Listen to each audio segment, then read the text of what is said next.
Have you ever wondered why, despite all the noise of progress, so many souls still walk this earth hollow-eyed, carrying silent despair as if it were their birthright? It is because a deeper truth has been hidden in plain sight, disguised beneath the veil of civilization. The secret is not written in the laws of nations or etched on monuments of power. It whispers through the cracks of myth, through the buried bones of forgotten empires, through the inner chambers of your psyche. Society does not want you to know it because, once you do, their chains turn to dust. Every culture has tried to tame the human spirit.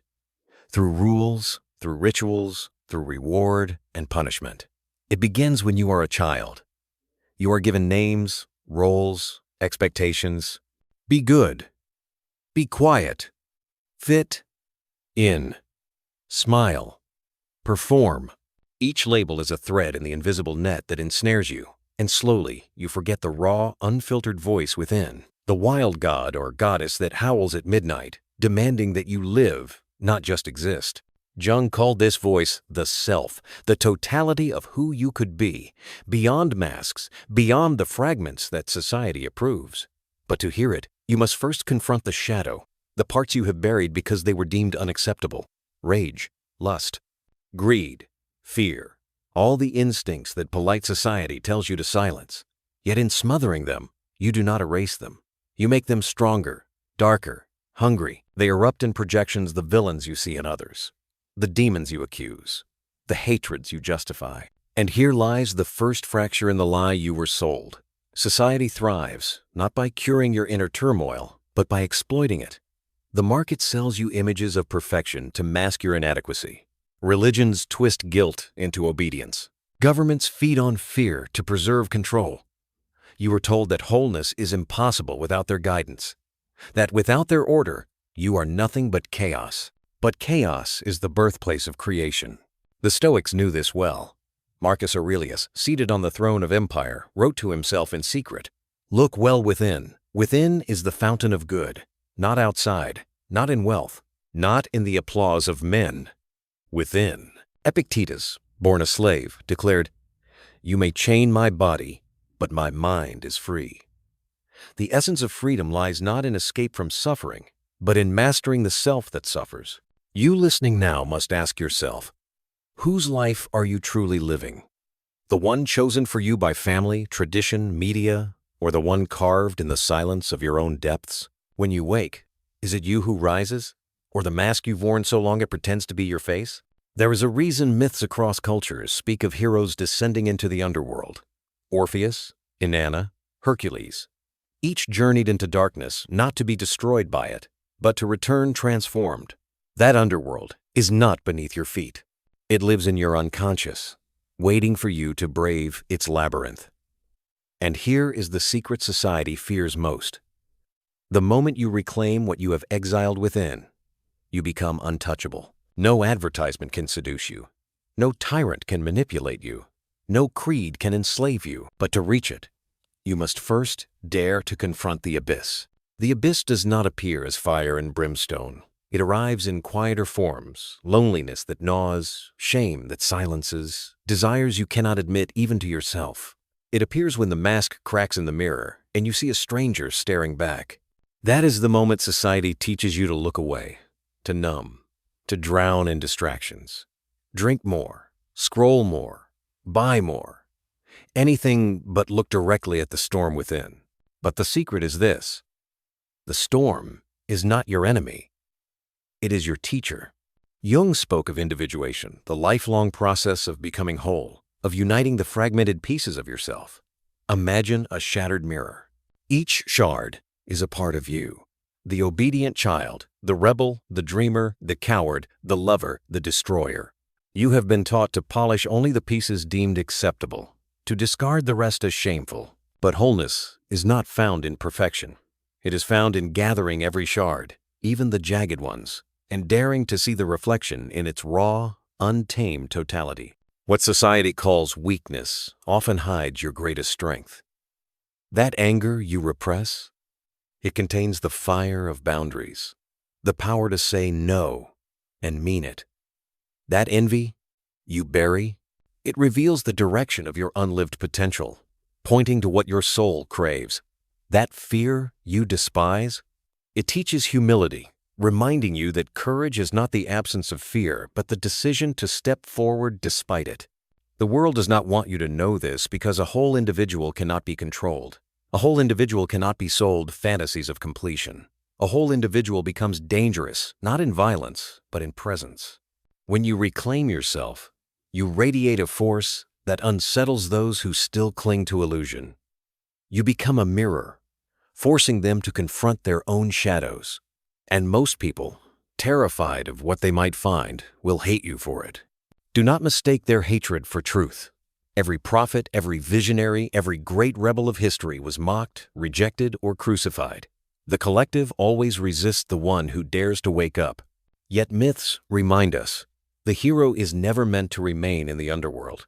The descent is only half the journey. What matters is what you bring back. Fire for Prometheus, wisdom for Odin, resurrection for Christ.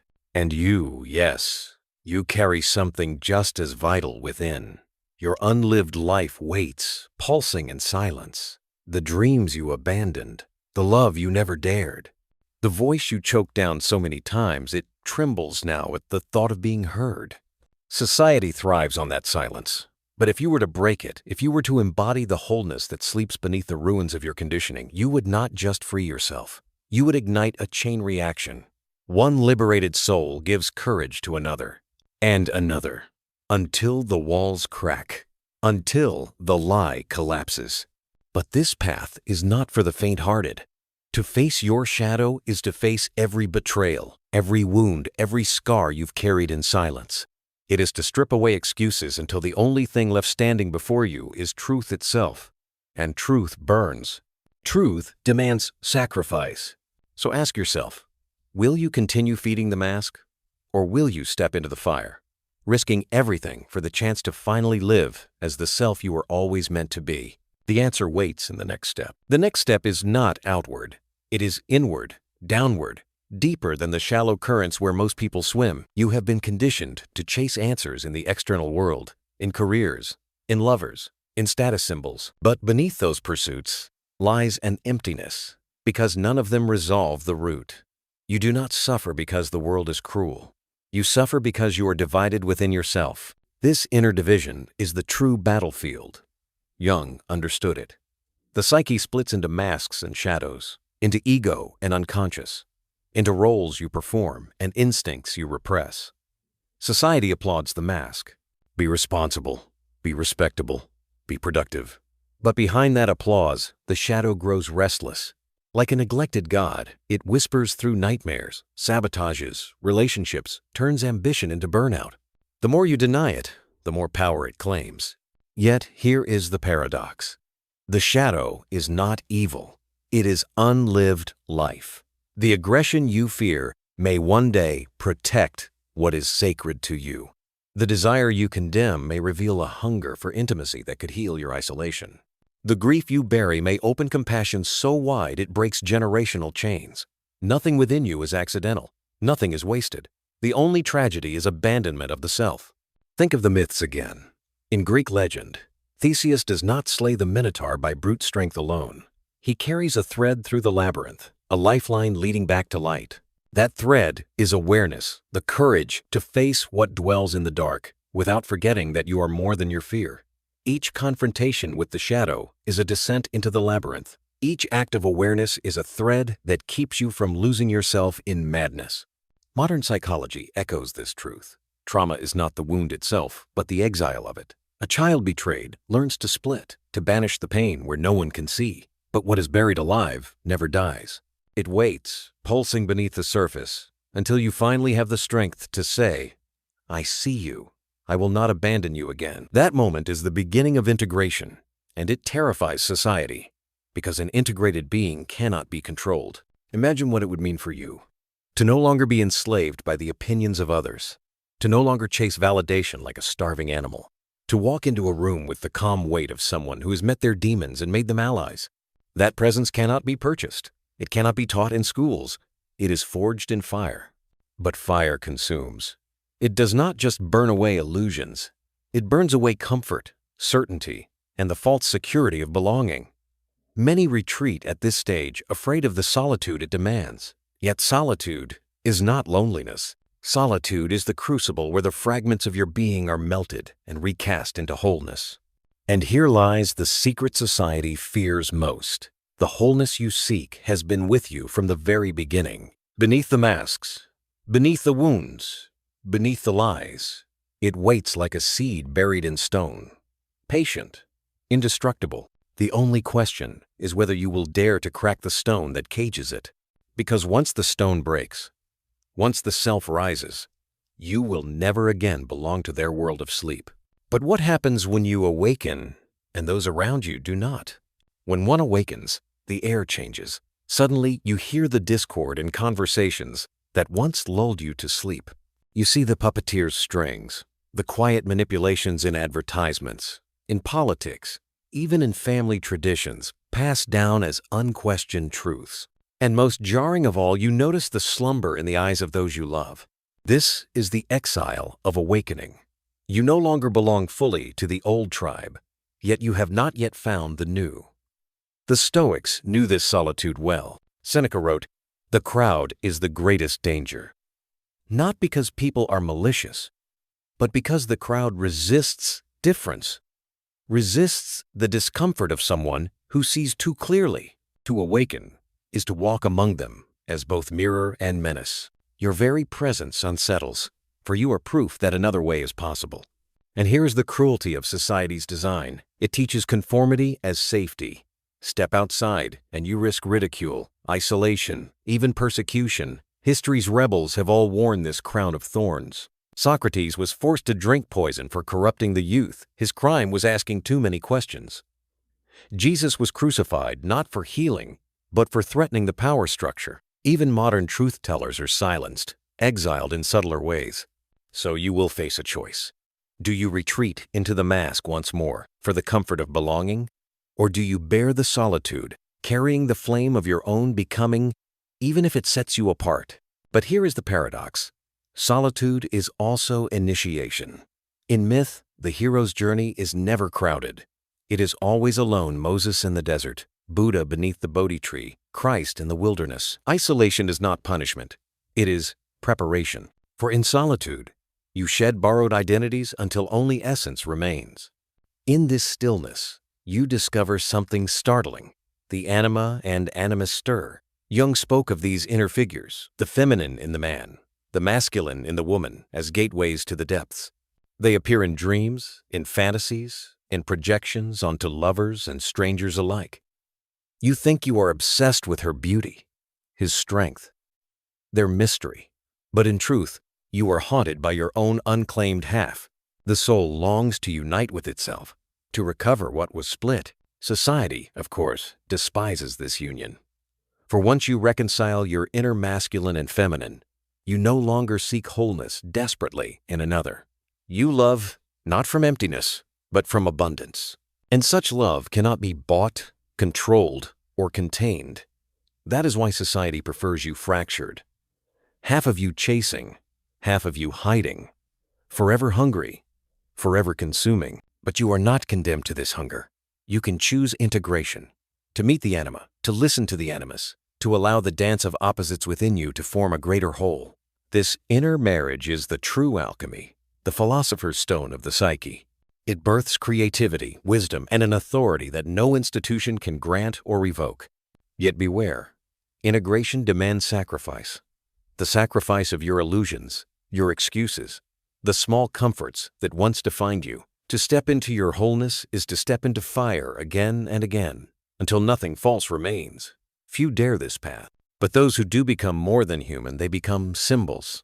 They embody what every soul secretly craves: freedom.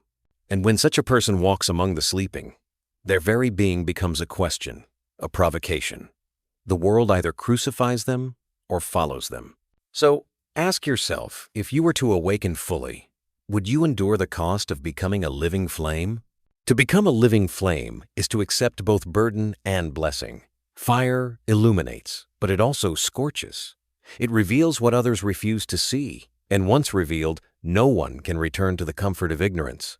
Those who glimpse truth through you may hate you for it, for you have shattered their fragile illusions. Others will cling to you, mistaking your light for their salvation, forgetting that no one can carry another's awakening. This is the razor's edge of individuation: to shine without burning out, to guide without enslaving, to remain human even as archetypes rise within you, demanding embodiment. Jung warned of inflation, the danger of mistaking yourself for the archetype itself. The prophet who believes he is God, the warrior who becomes drunk on conquest, the lover who dissolves into obsession. These are shadows in new disguise.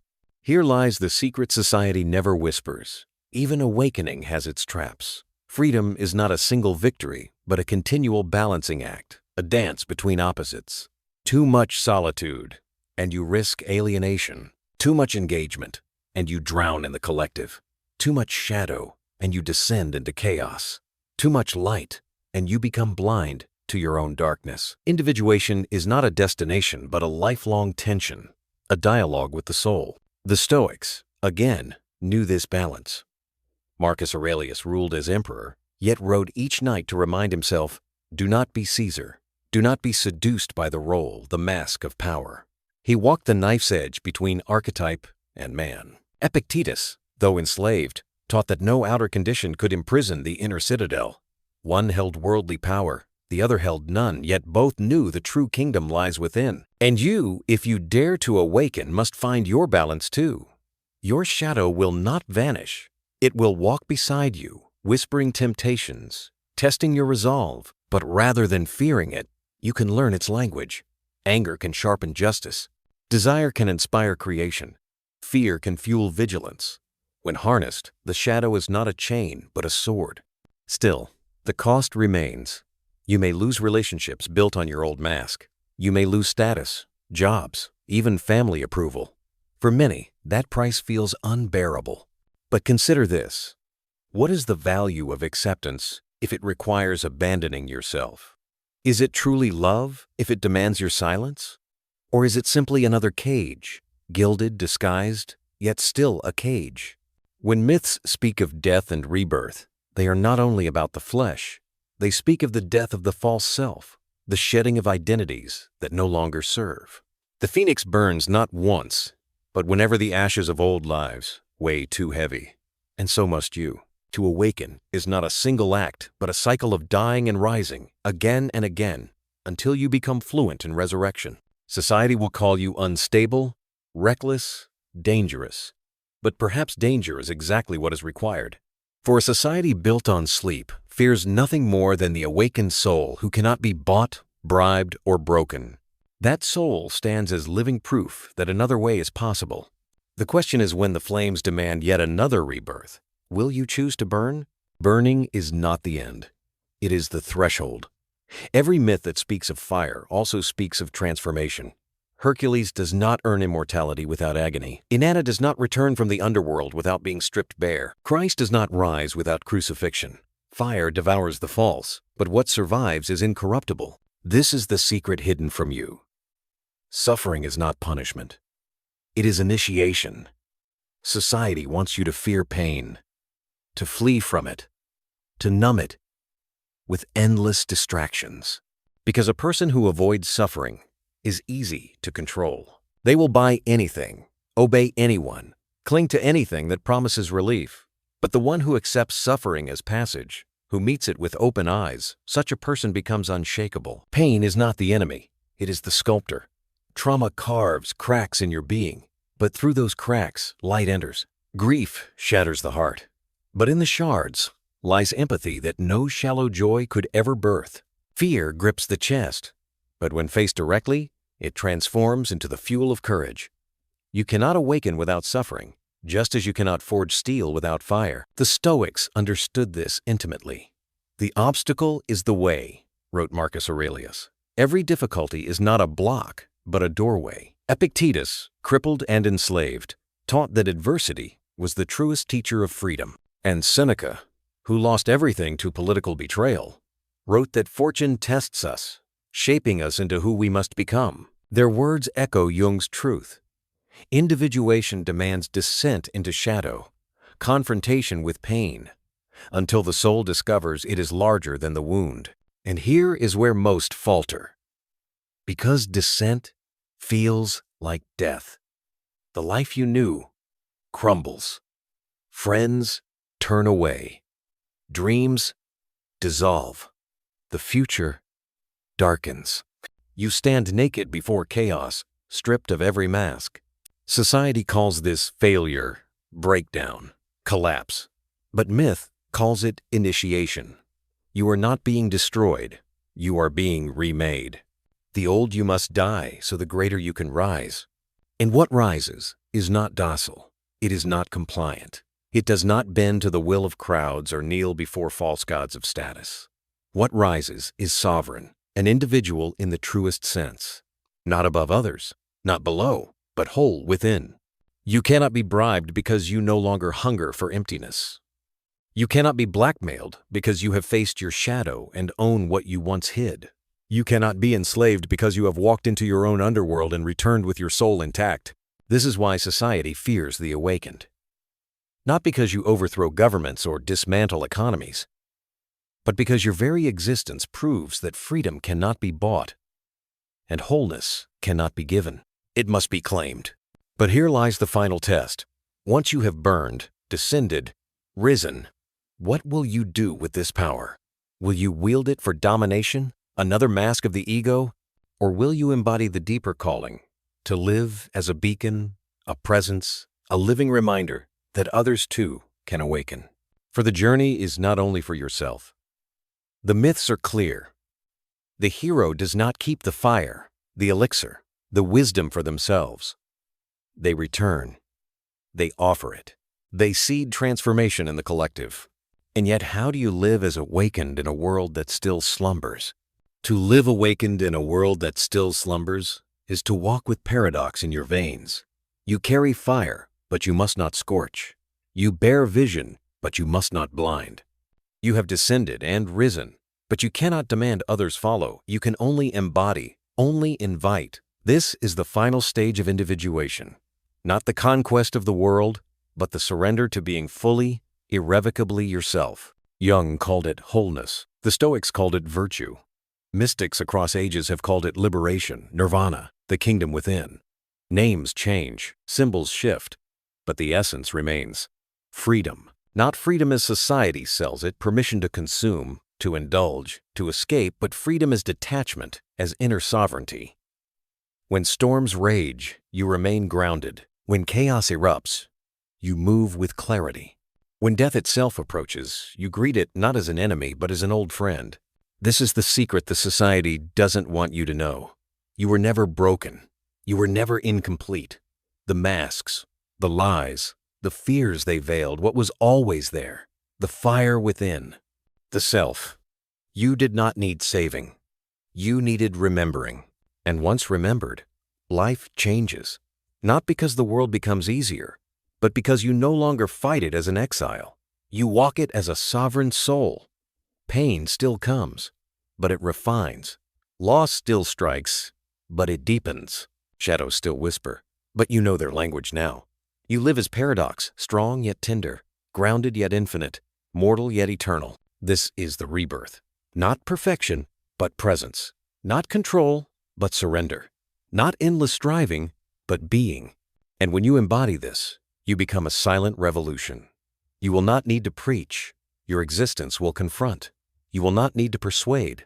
Your presence will stir. You will not need to seek followers. The right ones will find you. And some will hate you, yes, but others will awaken by the mere echo of your flame. So here, at the end of descent and ascent, only two truths remain. You are the secret they never wanted you to discover. And the world is waiting to see if you will dare to live it.